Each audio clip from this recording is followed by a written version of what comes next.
Su sustancia está hecha de evocación, recuerdo, rememoración y de lo que toma del porvenir. Porque es una parte fundamental de nuestra identidad. Somos nuestra memoria. El programa de Lina que nos lleva de viva voz con los especialistas. Muy buenos días desde Radio INA, les saluda Rita Abreu. La Secretaría de Cultura y el Instituto Nacional de Antropología e Historia les invita a acompañarnos en la emisión de la serie Somos Nuestra Memoria. En esta ocasión contamos con la presencia del doctor Ricardo Melgar, investigador emérito del INA, y del director del Centro de Investigaciones sobre América Latina y el Caribe de la UNAM, el maestro Rubén Ruiz. Pues es muy grato para mí hablar de un tema que ahora también es un tema absolutamente importante y coyuntural: los diálogos entre la antropología y la historia de América Latina y el Caribe. Y saludo con muchísimo gusto a nuestros invitados de esta mañana. ¿Cómo se encuentran? ¿Qué tal, doctor Ricardo? Muy bien Melgar. recibido, muy bien atendido. Qué bueno. Y con buena disposición para dialogar. Muchísimas gracias. Maestro Rubén Ruiz, ¿cómo está? Bien, muy bien. Buenos días a ti y a todo tu auditorio. Bueno, realmente hay un tema que a ustedes pues les es importantísimo dar a conocer, que es el primer seminario internacional Diálogos entre la Antropología y la Historia Intelectual. Y creo que para ir introduciéndonos al tema y pues tomando la importancia de este diálogo, hay que primero pues hacer una serie de definiciones que el público menos conocedor del tema pueda entender, porque ustedes nos van a hablar en este coloquio de códigos, repertorios culturales y políticas urbanas contemporáneas en nuestra América, y nosotros quisiéramos un poco definir estas categorías. ¿Qué se puede entender, por ejemplo, por repertorios culturales? Doctor Ricardo Melgar. El concepto de repertorio cultural es de entronización reciente. Uh-huh. Y tiene que ver con una discusión teórica en la antropología y de rebote en la historia. A partir de que el proceso de complejidad que van revistiendo nuestros espacios, no solo los latinoamericanos y caribeños, sino el mundo. Y esas expresiones de la complejidad tienen que ver con una diversidad expansiva, una diversidad étnica y cultural que está creciendo en espiral. Entonces, y el escenario principal en el cual se expresan esto que designamos como repertorios culturales son espacios urbanos, Uh-huh. ¿no? Porque son los ejes de atracción demográfica, de atracción migratoria y de complicación de lo que son las interacciones interculturales e interétnicas. Y a partir de allí, el repertorio cultural lo que va a designar es esta inevitable dualidad en la cual los actores comienzan a comunicarse, a comportarse, a modelarse y a coexistir. A veces de manera armónica, a veces bajo conflicto. Tenemos que, como nunca antes se había dado la ocasión de tener que aprender el código del otro cultural. Uh-huh. ¿Por qué? Porque ahora estamos en el mismo escenario.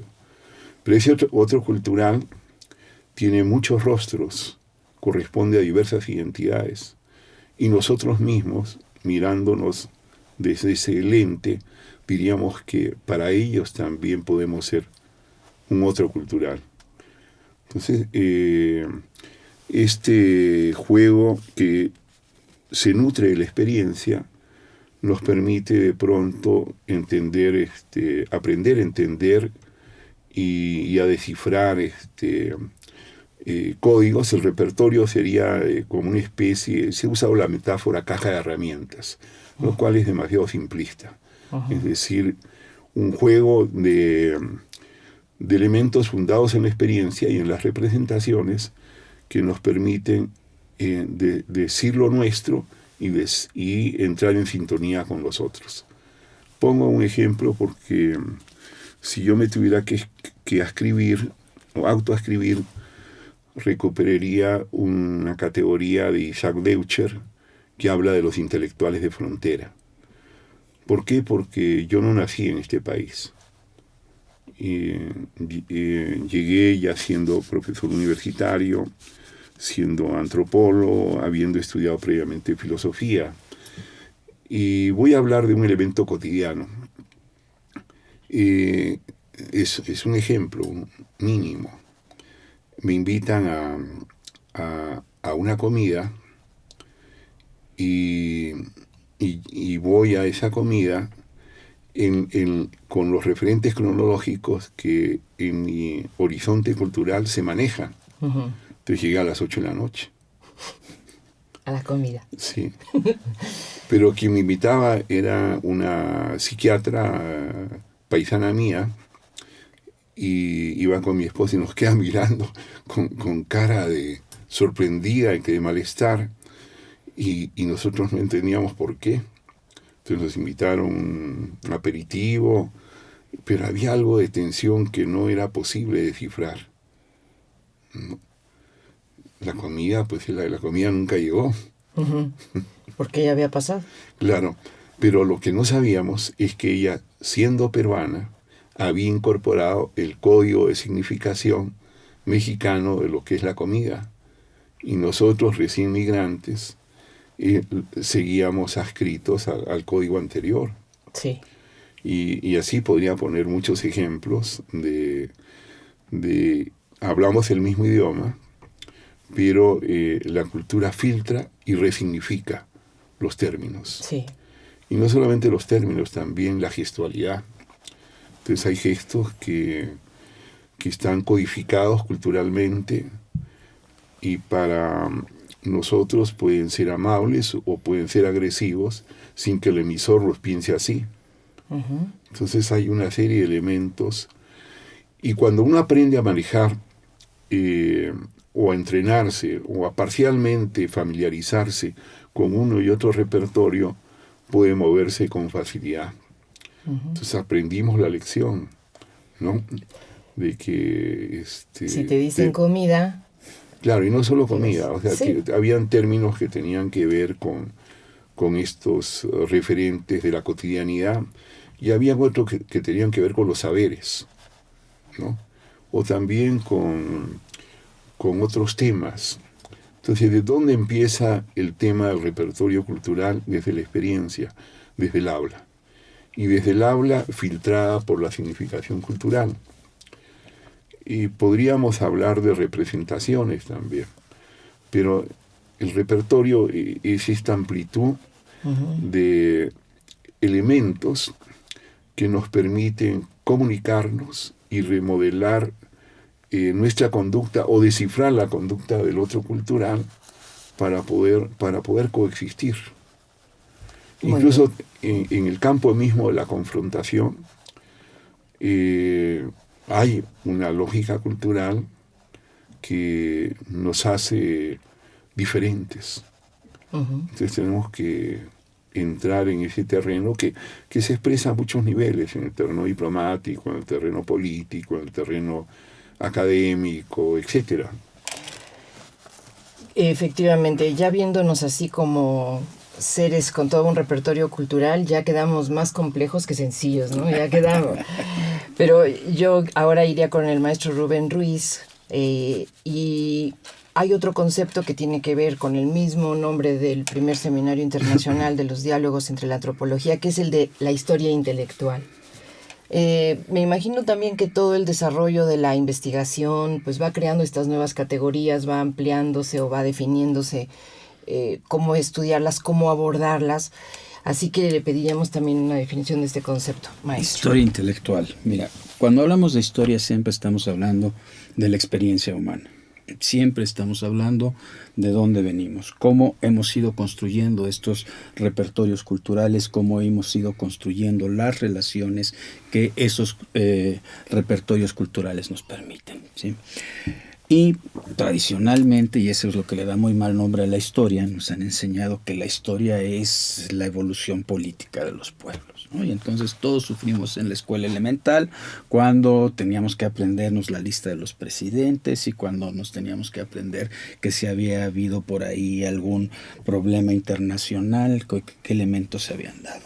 Afortunadamente, los historiadores mismos y otro tipo de científicos sociales y humanistas se han dado cuenta que nuestro pasado, todo esto de aquello que lo que venimos, es mucho más que la historia política, o que la historia económica, o que la historia social. Hemos descubierto que hay unos elementos que, digamos, sirven como un sustrato para entender los distintos acaeceres dentro de esas diferentes formas de acercarnos al pasado. Y esto tiene que ver con la manera como los seres humanos hemos construido nuestra manera de entender la realidad, nuestra manera de interpretarla, nuestra manera de comunicarla, nuestra manera de ir creando nuevos elementos que nos permitan hacer distintas facetas de la experiencia humana. Y uno de esos tiene que ver con cómo racionalizamos, cómo intelectualizamos, valga la expresión, este tipo de experiencia, cómo la estudiamos, porque claro, por supuesto que esto implica construir nuevos instrumentos para poder acercarnos a ese pasado, cómo los podemos apropiar, cómo podemos transmitirlo. Y justamente la historia intelectual está ahí, en cómo nos apropiamos de la manera en que hemos construido nuestro entender acerca de nuestro pasado. Y además estamos hablando de crear este diálogo entre dos disciplinas que a veces han marchado pues, por vías distintas, ¿no? Ahí hay una aportación, usted diría, en este enfoque, doctor Ricardo Melgar. Depende de la recepción de cada país, pero voy a partir de una premisa más general. Han habido dos movimientos que han afectado a las disciplinas humanísticas y a las ciencias sociales. Y están vinculados a una crisis de paradigmas que comienza a expresarse hacia la década de los 60, fines de los 60. Entonces la crisis de los paradigmas lleva a reconocer de que en cada disciplina ya no hay una centralidad teórica o una hegemonía teórica, y menos también el terreno de los métodos, de las técnicas. Y esta crisis de paradigmas, que tiene implicancias epistemológicas, conceptuales e investigativas, va a abrir juego a un proceso de sobreespecialización, de dispersión dentro de cada disciplina. Eso va a ser ostensible en la antropología, en la sociología, en la historia, en todas las disciplinas, tanto de ciencias sociales como de las disciplinas humanísticas. Pero hay algo más. Hasta la década del 60 fuimos muy celosos con la delimitación y cuidado de las fronteras disciplinarias.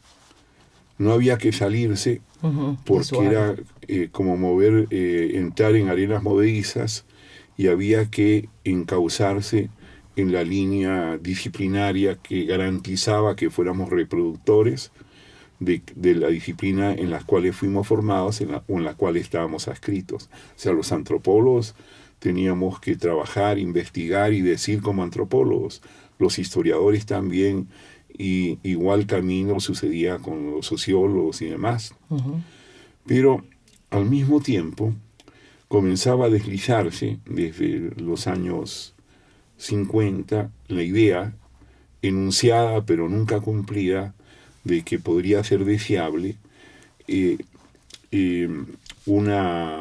un cierto diálogo, una cierta convergencia en términos de investigación o de construcción teórica, interdisciplinas. Entonces, y esto se mantuvo con mayor o menor fuerza más en unos países que en otros, más en unas disciplinas que en otras.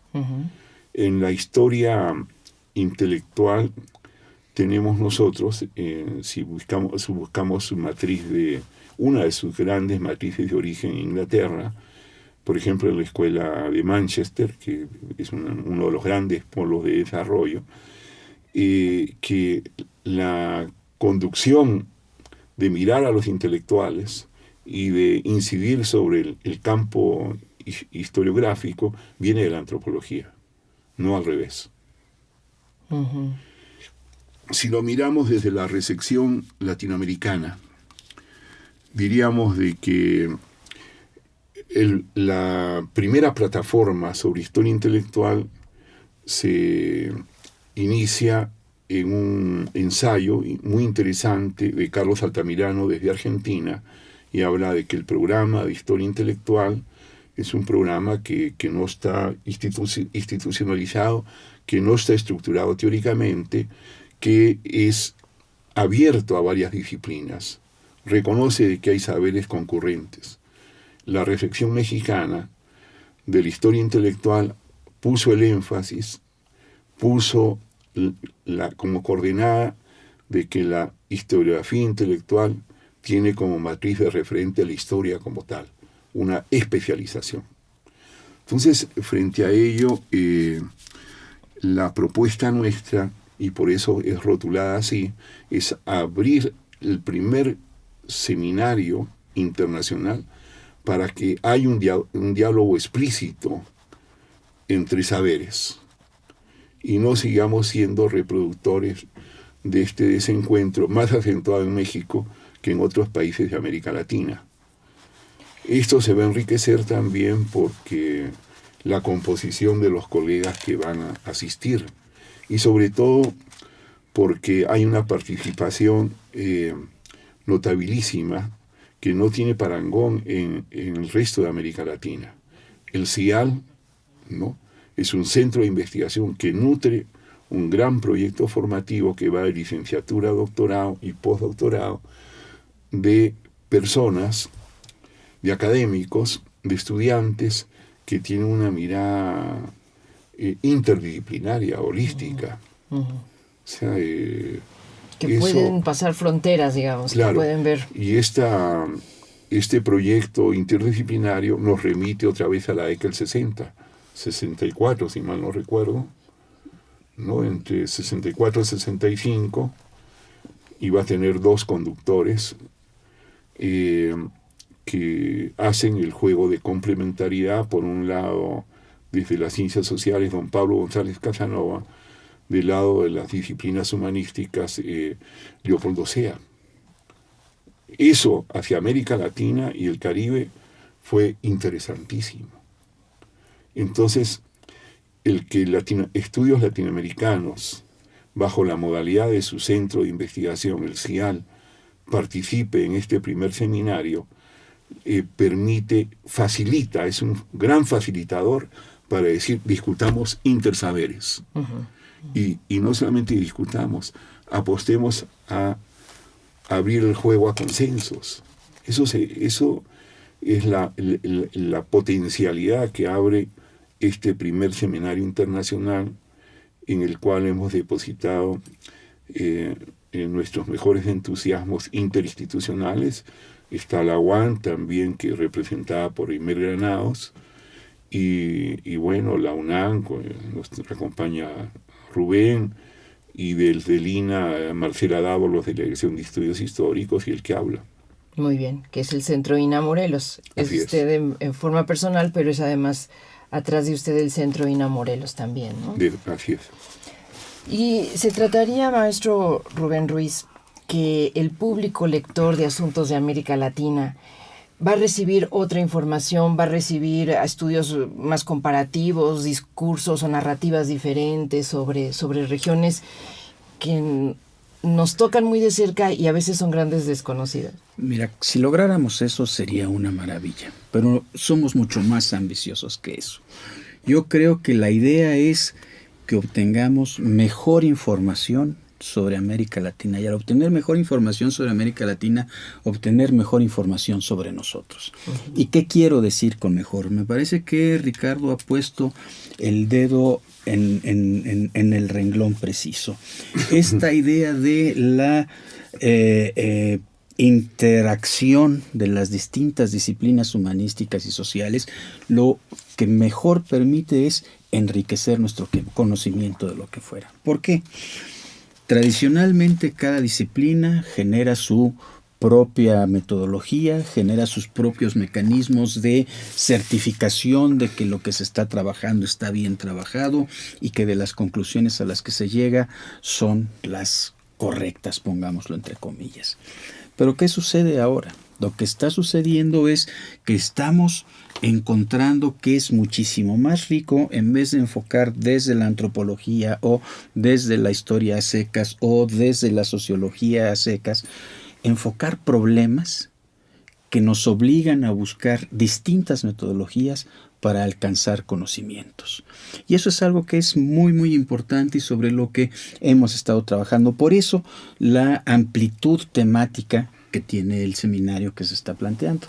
Creo que es algo que tenemos que tener muy claro, porque no nos remite nada más a un cierto tipo de tema humano, a un cierto tipo de problema humano.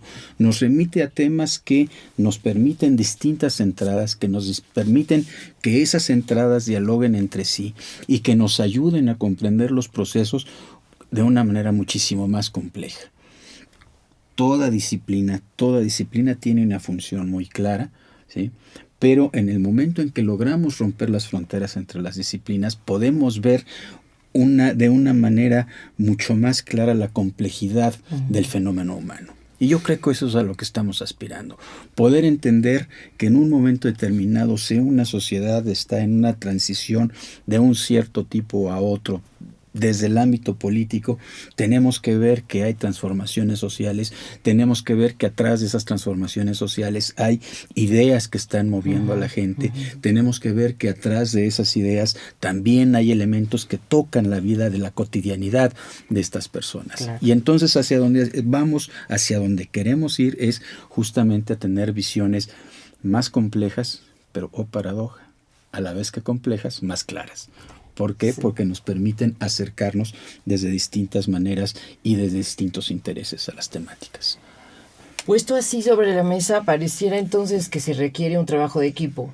O sea, que va a ser un trabajo, digamos, a diferencia del investigador que lleva un tema y lo lleva toda la vida y lo va y lo pule y lo confronta y lo revisa con sus pares.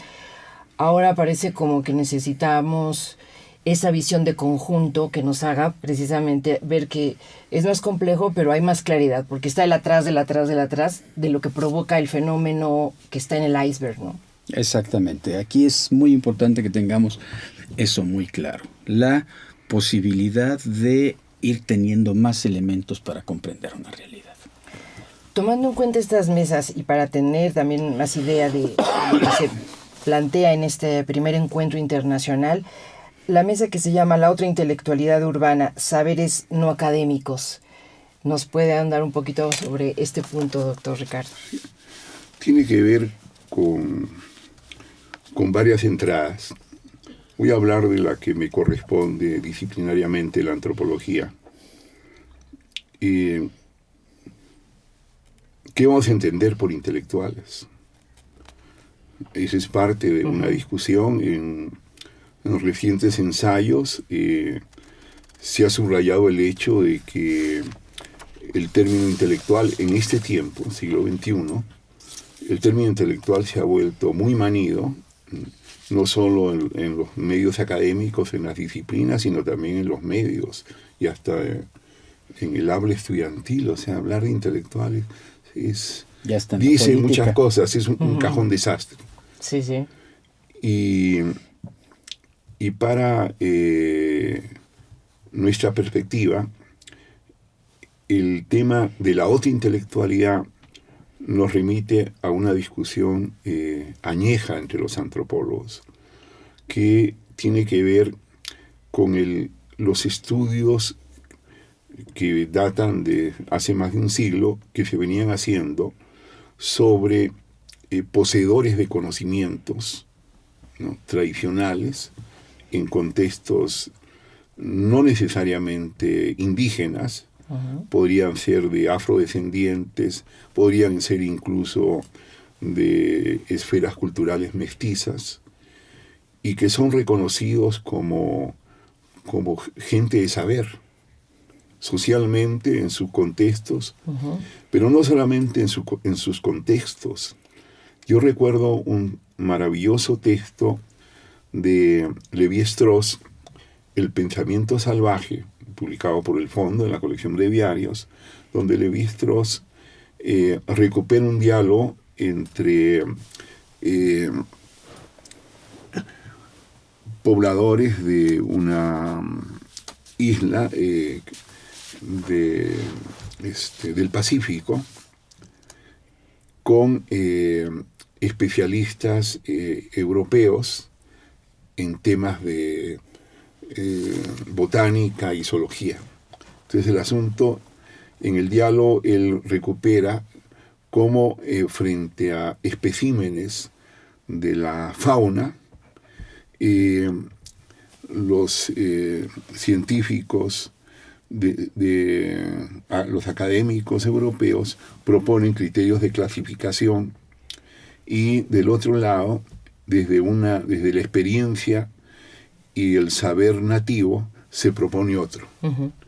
Y entonces hay cosas que resultan sorprendentes, porque Lévi-Strauss, al hacer el inventario, señala desde el campo de la experiencia de estos hombres de conocimiento en sus comunidades de origen, hay mucha más capacidad de penetración más allá de los criterios clasificatorios generados por la Academia de Occidente, o sea, dependientes o herederos desarrollados de la tradición del Linneo y otros.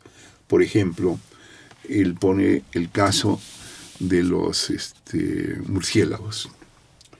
Entonces, desde la perspectiva occidental, en esas islas, los especímenes escogidos, ellos ven 3 especies, y esas especies las caracterizan morfoanatómicamente, ¿no?, por su cromática, por su tamaño, por otros atributos que tienen que ver con sus alas, con su dentadura, etc. Y desde el otro lado, estos personajes que representan a la comunidad nativa agarran esos 3 especímenes y las convierten en 7 u 8.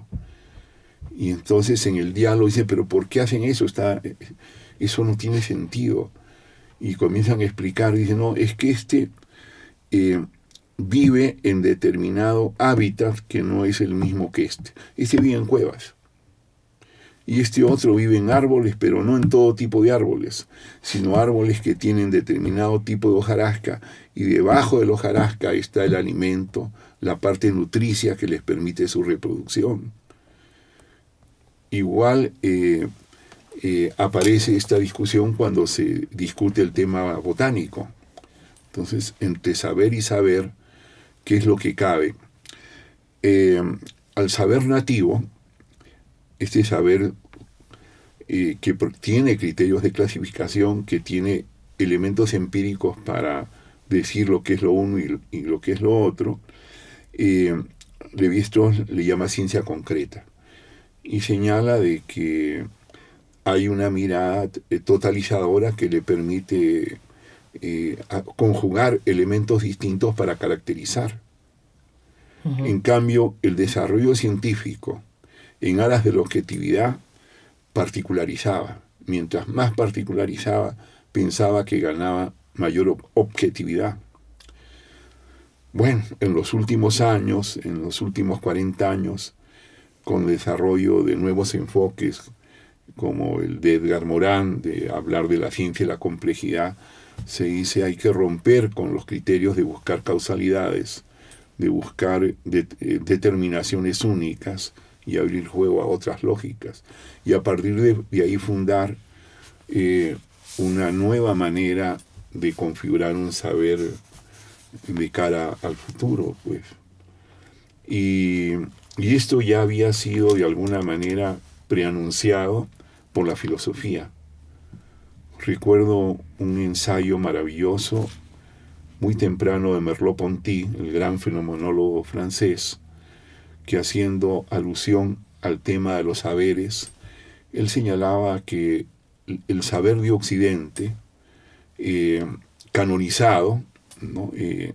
Hegemonizado por todo el aparato institucional y por toda la tradición libresca, no lograba ser ecuménico. O sea, tenía anudamientos que le impedían acercarse a los continentes periféricos y a saberes que no eran reconocidos como tales.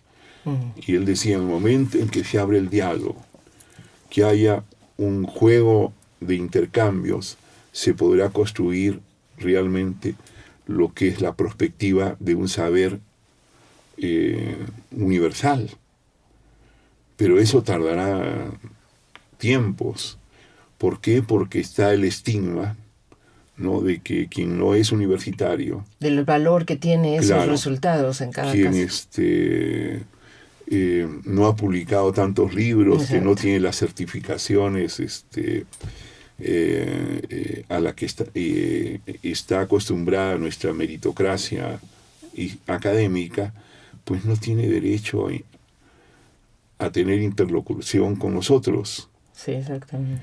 Y sin embargo, desde otra perspectiva, se sabe de que esa interlocución se da. Recuerdo un escrito interesante de Humberto Eco, que viaja a Brasil, está en Bahía, la principal zona de culto afro yoruba, me parece que es la expresión principal, ¿no? Y decide participar, dialogar con estos pais de santos, y se entera de que los pais de santos, los jefes de culto, tienen institucionalizado y temporalizado un espacio para dialogar con los académicos. Y entra en un juego de diálogos interesantes, donde está el tema de la religiosidad, pero también las preocupaciones políticas que le inquietan a Eco. El artículo se titula ¿De qué lado están los orillas? Era la dictadura de Geisel en Brasil, y él se preguntaba si los pais de santos tendrían alguna apuesta política frente a la dictadura, apelando a los orillas en su momento. Entonces, allí hay un ámbito que abrió una fisura.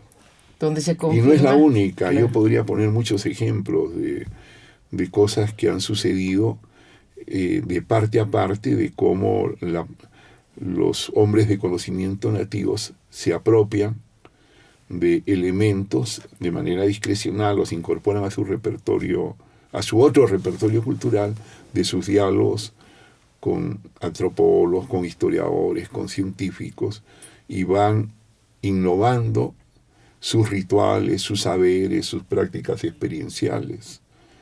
Entonces, habría que mirar desde los dos lados. Sí. Voy a recordar a los amigos que nos escuchan que esta mañana tenemos aquí en la cabina de Radio INA al doctor Ricardo Melgar, que es investigador emérito del INA, y al maestro Rubén Ruiz, que es director del Centro de Investigaciones sobre América Latina y el Caribe de la UNAM. Y bueno, pues con motivo del primer seminario internacional del diálogo entre la antropología y la historia intelectual, estamos aquí charlando sobre América Latina, sobre toda esta región, el Caribe por supuesto incluido, y va a tener lugar este espacio en septiembre. En septiembre se va a llevar a cabo este importante encuentro, y con intelectuales, ahora sí que con intelectuales de toda esta región, o cuéntenos un poco hacia dónde va a llegar esta idea, esta convocatoria, maestro. Tenemos una convocatoria muy amplia, es una convocatoria abierta, pero por supuesto lo que se está logrando, y esto es un reflejo claro de cómo funcionan las redes de intelectuales, que es uno de nuestros temas de trabajo, ¿no? Es una mesa también. Es una mesa también, ¿no? De cómo funcionan esas redes. Se está logrando que intelectuales de distintas partes de América Latina puedan estar con nosotros, ¿no? Estamos hablando ya que tenemos que unos 4 o 5 confirmados a estas alturas de la vida. Y 8. 8 ya confirmados que vienen de distintas partes de toda la región incluyendo América hasta el sur y el Caribe también, ¿no? Entonces es una convocatoria bastante amplia, todavía está abierta, estamos tratando de difundir la convocatoria lo más que sea posible en el ánimo de que tengamos una presencia muy significativa de toda la región y que podamos tener verdaderamente un diálogo interdisciplinario.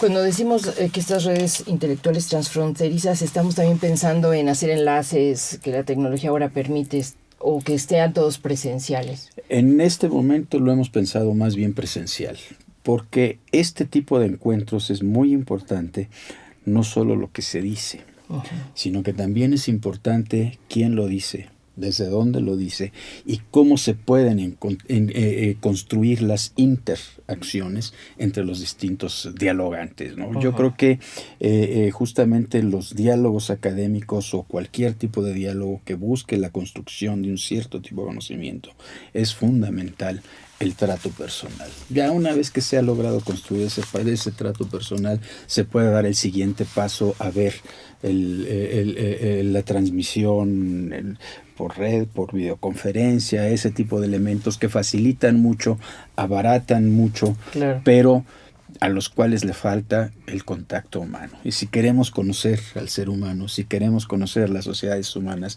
si queremos conocer cómo se construye los saberes humanos, una parte elemental es el contacto entre los humanos. Agregaría algo. Por favor. La temática y problemática de las redes intelectuales es de reciente data. Y nuevamente viene este proceso de convergencia de la antropología con la historia y con la sociología. En América Latina irrumpe por la vía de la antropología. La primera persona que se mete con el tema de redes es Larissa Longnitz, cuando comienza a trabajar en un espacio marginal urbano de la Ciudad de México, el papel de las redes de vecindad, de las redes de compadrazgo, o sea, lo que serían las formas primordiales de asociación recurrente. La red está significada por ser vínculos cultural e históricamente significativos, aunque el tiempo sea breve. Uh-huh. Si es un encuentro ocasional, eso no expresa, no prueba la existencia de una red. O sea, tiene que ver con la reiteración, la recurrencia, con la afinidad y con el intercambio que puede ser de prácticas, de bienes culturales, de ideas y de compromisos. Y el otro elemento es que el enfoque marca un punto de distanciamiento a una moda intelectual que es hablar desde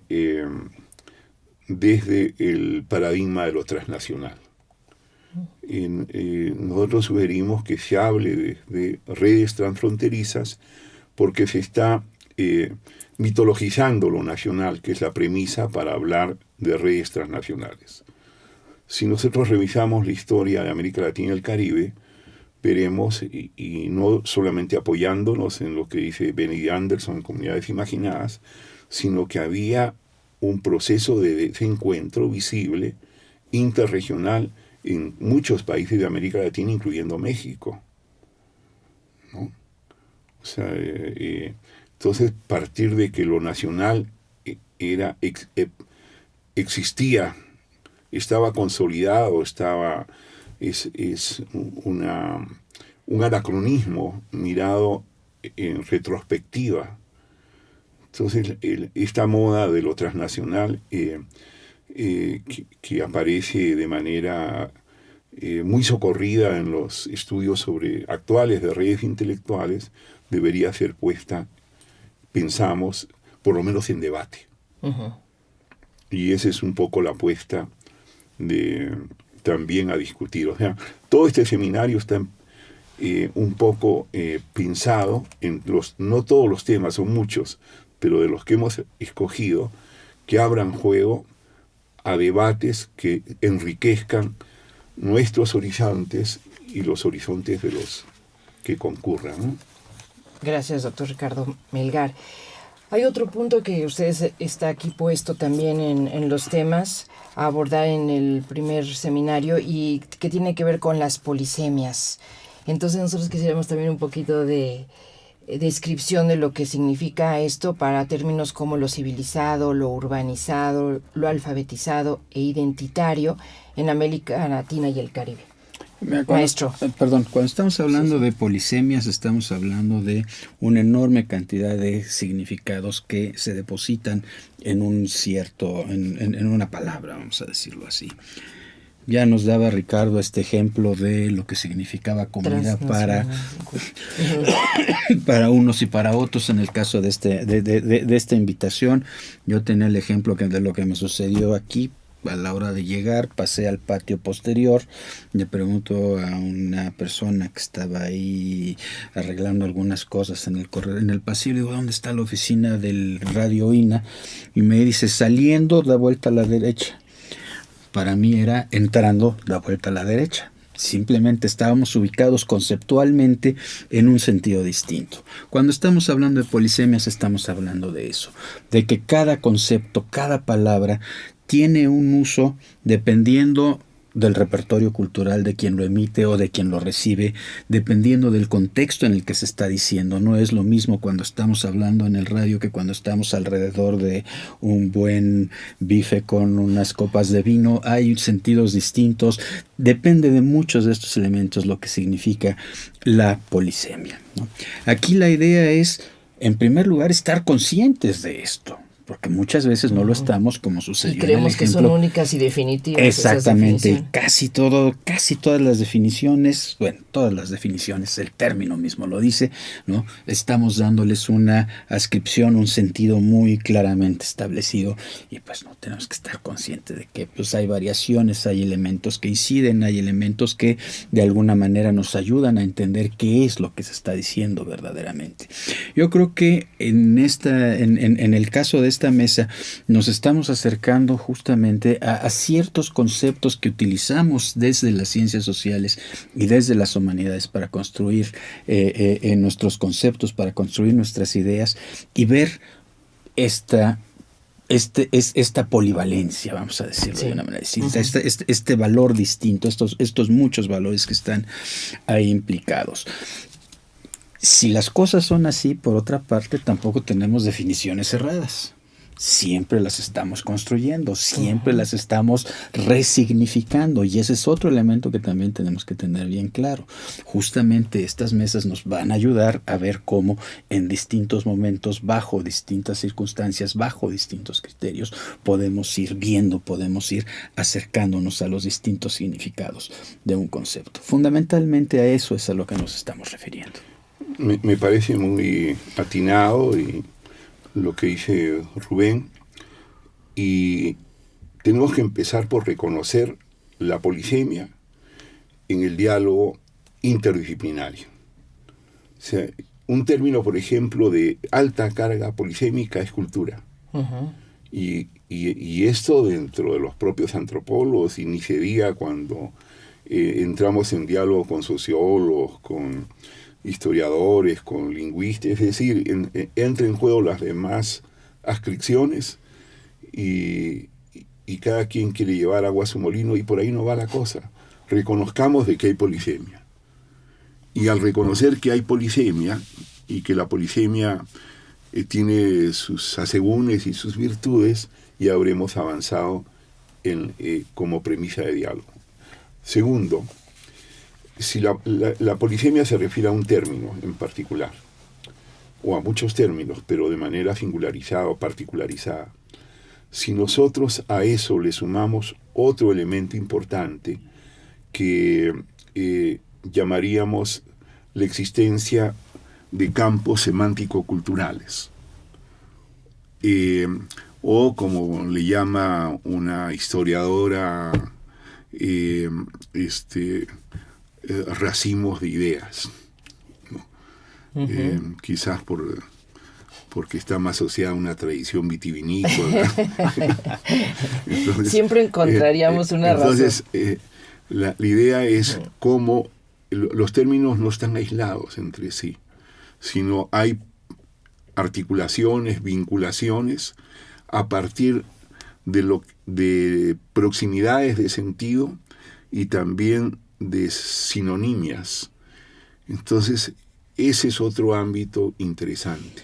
Si nosotros aprendemos a reconocer en las temáticas que vamos a discutir, bueno, cuáles son esas familias de conceptos, ayudaría mucho.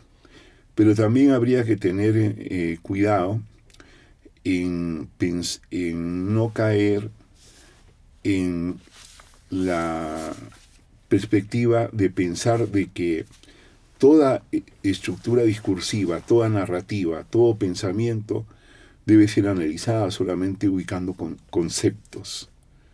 Hay toda una escuela importante, la de Kosellev, pero hay otras vertientes que ponen el énfasis en que en una expresión discursiva, en una narrativa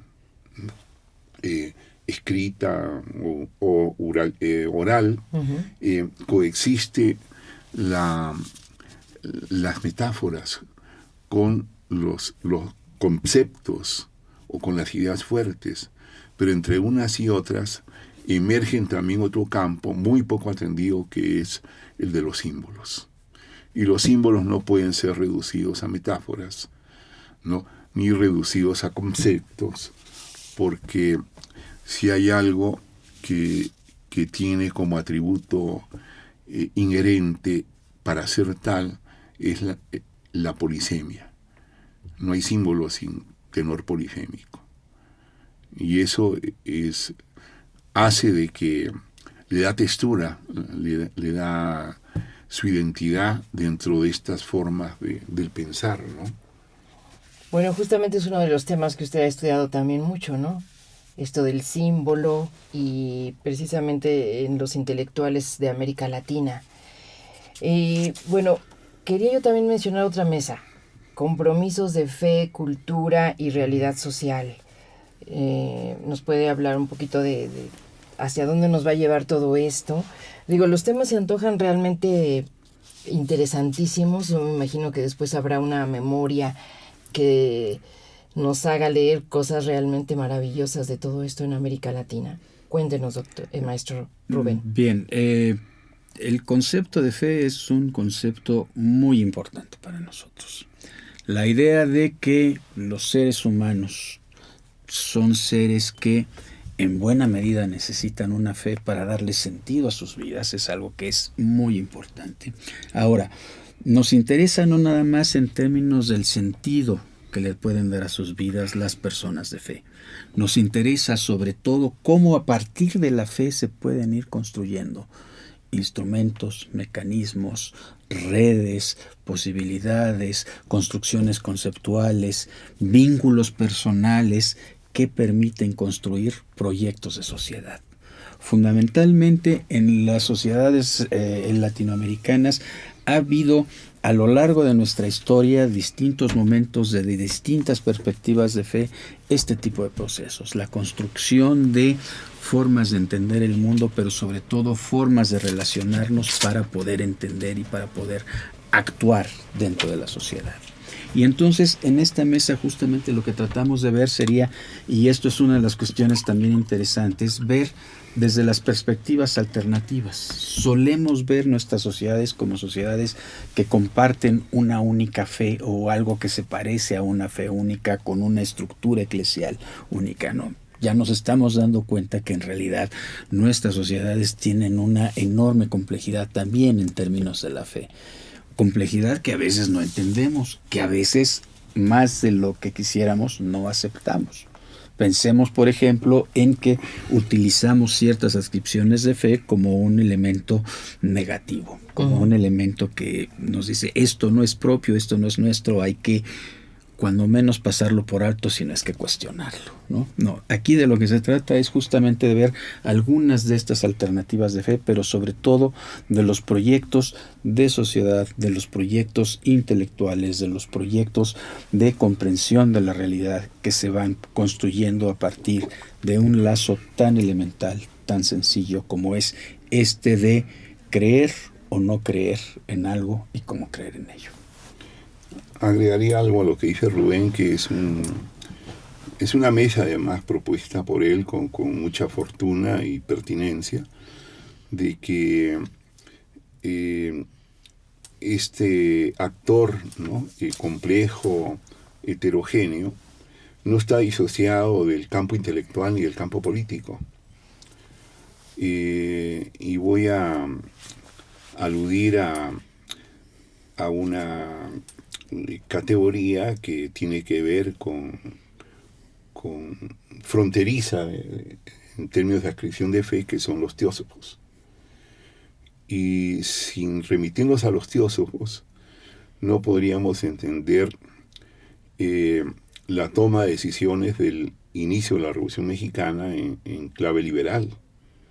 O sea, es una sesión teosófica en la cual Pino Suárez, Madero y otros acompañantes, entre ellos un sudamericano, defiende que hay un momento propicio para iniciar la revuelta en el norte. Y podíamos hablar de muchas otras experiencias de este tipo que inciden pero en el campo intelectual también. Y pienso en dos categorías que van a incidir en la academia. Por ejemplo, la categoría de transculturación. La categoría de transculturación, que se la debemos a Fernando Ortiz, y penetró y sigue penetrando en los saberes académicos, no solo de los antropólogos, también de los historiadores, o por lo menos de unas ramas o corrientes de la historia, está inspirada, ¿no? Es una reapropiación de una categoría teosófica. Eso está documentado. O sea, la categoría de transmigración de almas llevada al terreno de la transculturación. El juego de parentesco ha sido de manera magistral descifrado por un historiador puertorriqueño. Es decir, miren dónde se funda esto. O pensemos, por ejemplo, en la raza cósmica de Vasconcelos. Y no se puede comprender la raza cósmica, que tiene pretensiones de categoría filosófica y de perspectiva académica, al margen de su reapropiación de las tesis de Vivekananda, o sea, este teósofo hindú que estuvo recorriendo México y Estados Unidos y otros países. Y así la lista es impresionantemente frondosa, pero todavía sumergida. Bueno, o sea que tienen ustedes una tarea que no va a acabar nunca, por lo visto, pero bueno, qué Eso bueno. esperamos. Eso sí, seguramente que así será. Podemos hablar un poco, ya no tenemos mucho tiempo, pero tocar por lo pronto la mesa de la galaxia del exilio, las identidades polémicas y los retornos. Doctor Ricardo. Voy a hacer alusión rápidamente a dos mesas para que no quede una afuera, el de las ciudades. Sí. ¿No? Empiezo por las ciudades porque las ciudades se constituyen en el lugar, ¿no?, hegemónico, privilegiado, tradicional de la enunciación y de las prácticas intelectuales. Y máxime en estos tiempos en que América Latina se ha sobreurbanizado. Entonces, discutir las ciudades, historiar las ciudades, antropologizar las ciudades o dialogar entre saberes sobre las ciudades merece considerarse y abrirse un juego. Pero agregaría algo más: interpelar a las ciudades. Nosotros todavía soñamos que con una concepción urbanocéntrica, cribada por nuestra otra modernidad de pensar de que el urbano garantiza bienestar y garantiza todo y futuro y calidad de vida. Todo. Pero no nos atrevemos a interpelar si esta visión urbanocéntrica de la ciudad no debe llevarnos a su interpelación, y no solo a ella, sino también a estos proyectos de sobreurbanización. No hay un continente más urbanizado en el mundo que América Latina y el Caribe, y eso es preocupante de cara a la crisis civilizatoria que ya estamos viviendo. Entonces, hay en la tradición de la historia intelectual y de la antropología elementos, reflexiones, ensayos que en diferentes momentos comenzaron a interpelar, a discutir lo que era la ciudad. Sí lo hay, pero también han quedado sumergidos. Y en este tiempo, no es casual, precisamente en este tiempo, en que sea necesario, así lo pensamos, reabrir el debate. Un debate que nunca se dio. Y en lo que corresponde al exilio, la historia en nuestros países ha mantenido un desencuentro crónico entre la historia política y sobre todo la historia intelectual con los personajes, los flujos del exilio. Los flujos del exilio en la historia de nuestro continente nacen con las repúblicas. O sea, viene el proceso, el ciclo de independencia, y no hay país que no se convierta en expulsor de del sector derrotado de los independentistas o de los que participan en los primeros años de configuración de la república, y así nos vamos. Sí. Entonces, ese tema del exilio aparece descentrado de la configuración, de la estructuración de los saberes nacionales. Pero hay otra cosa más, que el exilio por su naturaleza, ¿no?, entonces hace de que estén en 2 o más países. Y entonces la historia de los exilios incide en varias historias que tienen que ver con 2 o más países. Entonces hay que asignarles un lugar a estos exilios, no solo los europeos, que son importantes, no solo los asiáticos, que también los hubo, sino también los muy nuestros, Sí. que merecen porque incidieron, y de pronto quedan ninguneados, invisibilizados. Entonces, que se abra también el tema del exilio en esa ubicación liminar entre un espacio y otro, o varios espacios. Pues en el tiempo que nos queda le pediríamos también al maestro Rubén Ruiz que nos hable de la convocatoria, de pues a quiénes están ustedes convocando, quiénes pueden participar en estas mesas, cómo hacerlo y dónde se va a llevar a cabo. Estamos hablando de septiembre, ¿verdad? Exactamente. Estamos hablando del 17 al 19 de septiembre. Es una convocatoria triinstitucional. Estamos por una parte el INA con 2 de sus secciones, que son la Dirección de Estudios Históricos y el INA Morelos.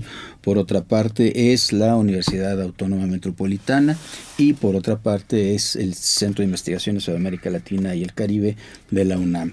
Esto quiere decir, entre otras cosas, aparte de que se hace muy compleja toda la convocatoria, la tarea de la convocatoria y demás, que vamos a tener 3 sedes consecutivas, por día por sede. El primer día, si mal no recuerdo, la sede va a ser la UNAM, en el Centro de Investigaciones sobre América Latina y el Caribe. El segundo día va a ser en la Universidad Autónoma Metropolitana, en la Casa Galván. En la Casa Galván. Y el tercer día va a ser en la Dirección de Estudios Históricos del INA, ¿no? Entonces, esa sería, digamos, la manera en la que vamos a trabajar. Los escenarios. Esos son los escenarios. ¿A quién estamos convocando?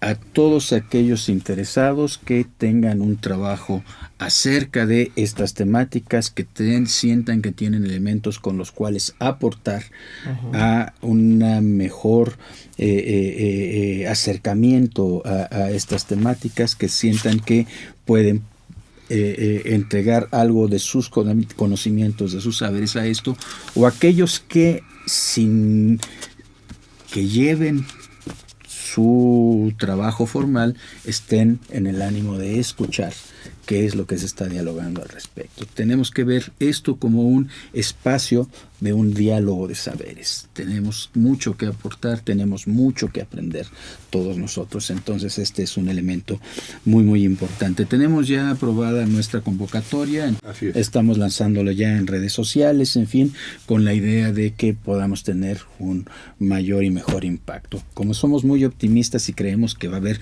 muchas solicitudes de participación, tendremos que hacer un proceso, lamentablemente, de selección para poder ver qué es lo que nos puede ayudar en este primer momento a llevar a mejor finalidad esto. La idea ciertamente es, este es el primero, esperamos que sean de muchos. Seguramente que así lo será. Agregaría por último favor. Claro que sí. de que cuando comenzamos a pensar en este evento, y bueno, no aparece de manera explícita porque es triinstitucional, decidimos desde la mirada de Lina que era nuestra mejor manera de celebrar sus 80 años de existencia, y a contracorriente de lo que consideramos que son inercias que tienen que ser desestructuradas y abrir juego a nuevas miradas. Es un granito de arena. Quedó no quedó explícito porque no son los 80 años del CIAL ni los 80 años de la UAM Cuajimalpa, y subrayo que es la Cuajimalpa porque si decimos solo UAM puede suscitar algún ruido en el sistema. Bueno, pues son los 40 años del CIALC, eso sí. Eso sí. Cumplimos 40 Entonces, años este diciembre. Entonces, habrá en eso estamos. Tenemos doble festejo. Hay un punto importante para Radio INA que también, aprovechando la presencia de ustedes y toda esta experiencia, ¿qué papel creen ustedes? Esa es la pregunta muy amplia, pero vamos a tener que pensar así como en alguna cosa más sintética. Deben jugar los medios de comunicación en una coyuntura como lo que se está viviendo en América Latina, como en estos bombardeos de información que a veces simplemente se repite la misma cuestión, es un análisis a lo mejor pobre. Si todo se está reajustando, si se están cayendo todos estos paradigmas, ¿qué le tocaría hacer a los medios de comunicación? Mira, yo diría dos cosas. La primera es que los medios de comunicación deben ser sensibles a que estas son temáticas las cuales tenemos que abordar. No podemos contentarnos ni con los temas de coyuntura, ni tenemos que contentarnos con, pues ahí la vamos pasando y rellenamos nuestros espacios con lo que sea. Tenemos que ser sensibles a que este tipo de temáticas son trascendentes y nos ayudan a construir el futuro que queremos. Pero la segunda cosa tiene que ver también con que los centros de trabajo académico tienen que ser también muy sensibles y muy conscientes de que necesitan generar información, generar una información que no sea nada más para dialogar entre los intelectuales y los académicos, o las intelectualas y los académicas, ¿no? Sino que pueda tener un alcance mayor y que pueda ser atractivo a la vez que ilustrativo para un público en general. Creo que tenemos que generar esta dinámica de ida y vuelta que no puede ser menos que feliz si la hacemos bien. Y le pediríamos a usted, doctor Ricardo, si nos pone a trabajar pensando en alguna bibliografía que ya nos vaya introduciendo todos esos temas en lo que llega septiembre y tenemos la oportunidad de atender este llamado al primer seminario internacional de diálogos entre la antropología y la historia intelectual. ¿Algunas sugerencias? Sí, podríamos empezar por casa. Claro. ¿No?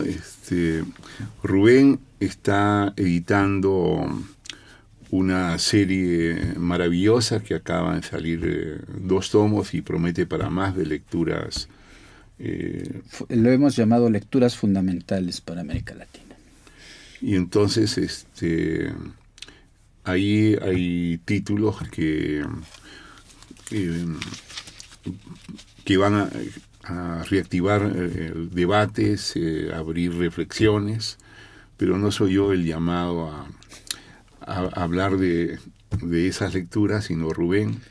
Está el reciente libro que ha sacado Gabriela Pulido acerca del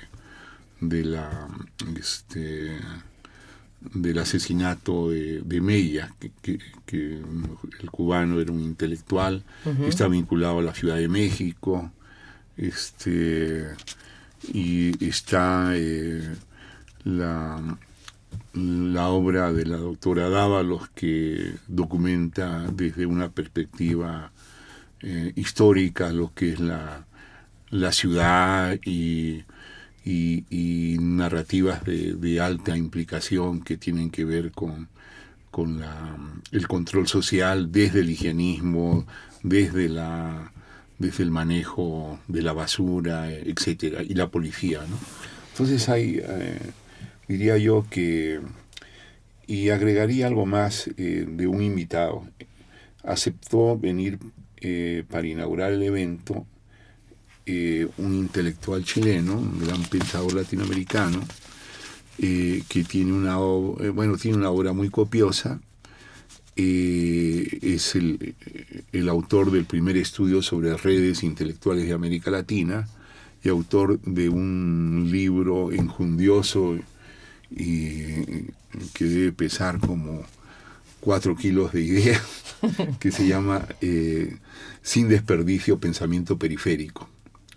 Entonces esas obras, la primera se puede bajar en redes, por ¿Quién internet. es el doctor? Eduardo Debes Valdés. Eduardo Debes Sí. Valdés. Entonces eso es accesible. Y también está una obra de reciente publicación de uno de los coorganizadores, que es Imer Granados, que también acaba de sacar 2 libros, uno en coautoría con Sebastián Mir y otro por cuenta propia sobre redes y revistas culturales. Entonces, desde el campo mismo de la organización, podríamos mencionar que podemos ofrecer un muy buen repertorio. Algunas cosillas letradas. Yo nada más quisiera por favor. puntualizar en algo que Ricardo por modestia no quiso decir. El segundo tomo de esa colección, América Latina, Lecturas Fundamentales, es un libro del doctor Ricardo Melgar que tiene que ver con el exilio peruano en México en los años 30, si mal no recuerdo, Sí. ¿verdad?